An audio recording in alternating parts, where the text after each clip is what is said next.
এবার মায়ের পেট থেকে এই কোরআনের হাফেজে জন্ম নিল এই বিস্ময়কর শিশুটি। ذكر رحمة ربك عبده إذ نادى ربه نداء خفيا।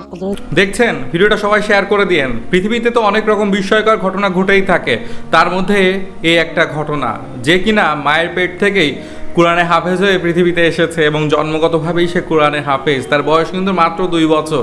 সে এখনও পুরোপুরি কথা বলতে শেখেনি, কিন্তু তার মুখ থেকে কোরআনের আয়াত কত সুন্দরভাবে বেরিয়ে আসে। তার সামনে যদি কেউ কোরআনের কোনো আয়াত পড়া শুরু করে তাহলে সে নিজে থেকেই পরবর্তী আয়াত পড়া শুরু করে দেয় এবং সে অলরেডি একটা অ্যাওয়ার্ডও জিতেছে।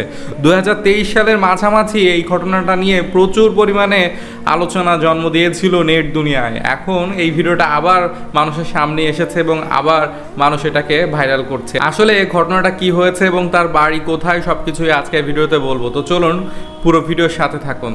এই যে দেখতে পাচ্ছেন এই শিশুটা, তার নাম হচ্ছে ইয়াহিয়া, তার বাসা হচ্ছে আল জাজিরায়। সেখানেই তিনি জন্মগ্রহণ করেন এবং মায়ের পেট থেকেই তিনি কোরআনের হাফেজ হয়ে পৃথিবীতে এসেছেন। যখন তার 1 বছর প্লাস বয়স হয়, তার রুমের একটা দেয়ালে একটা সূরা ঝুলানো ছিল, টানানো ছিল, অনেকের বাসায় যেমন থাকে। তো হঠাৎ করেই তার মা খেয়াল করে যে ওই ছোট্ট শিশু ইয়াহিয়া সে ওই আঙ্গুল দিয়ে দেয়ালের দিকে দেখাচ্ছে এবং ওখানে কি লেখা রয়েছে সেটা পড়া শুরু করে দিচ্ছে। এটা দেখে তার মা তো অবাক হয়ে যায় এবং পরবর্তীতে কোরআন খুলে তার সামনে যখন রাখা হয়, সে কোরআনের বিভিন্ন আয়াত পড়তে শুরু করে এবং কোরআনের যতগুলো সূরা রয়েছে সে সবগুলোর নামও বলতে পারে। আপনারা তো বুঝতেই পারছেন তাকে আল্লাহ কিভাবে পৃথিবীতে পাঠিয়েছেন। তো পরবর্তীতে যখন এই বিষয়টা সবাই জেনে যায়, অনেকেই বলতে থাকে যে ওই ছেলেটা হয়তো জিনে ধরেছে, ওই ছেলেটাকে জিনে ধরেছে, জিন ওকে মুখ দিয়ে ওরকমভাবে বলাচ্ছে, এই করছে সেই করছে। তখন তার মা বিভিন্ন আলেমদের কাছে ইয়াহিয়াকে নিয়ে যায় এবং আলেমরা ভালো করেই পর্যবেক্ষণ করে বুঝতে পারে যে আসলে কোনো জিনের কোনো কারবার নেই, সে জন্মগতভাবেই এরকমভাবেই এসেছে এবং সে মায়ের পেটে থাকাকালীনই হয়তো মা কোরআন তেলাওয়াত করতো, সেখান থেকেই সে আয়াতগুলা শুনতে শুনতে মুখস্থ হয়ে গিয়েছে, এরকম একটা ধারণা করছে অনেকেই। পরবর্তীতে আরও ঘটনাটা যখন বিশ্লেষণ করা হয়, তখন তার মায়ের কাছ থেকে জানা যায় যে তার মা একদিন স্বপ্ন দেখেছিলেন যে তিনি রাস্তা দিয়ে একা একা কোথাও যাচ্ছেন, তখন একজনের সাথে দেখা হয়, দেখা যায় তিনি হলো সাহাবে ইকরাম।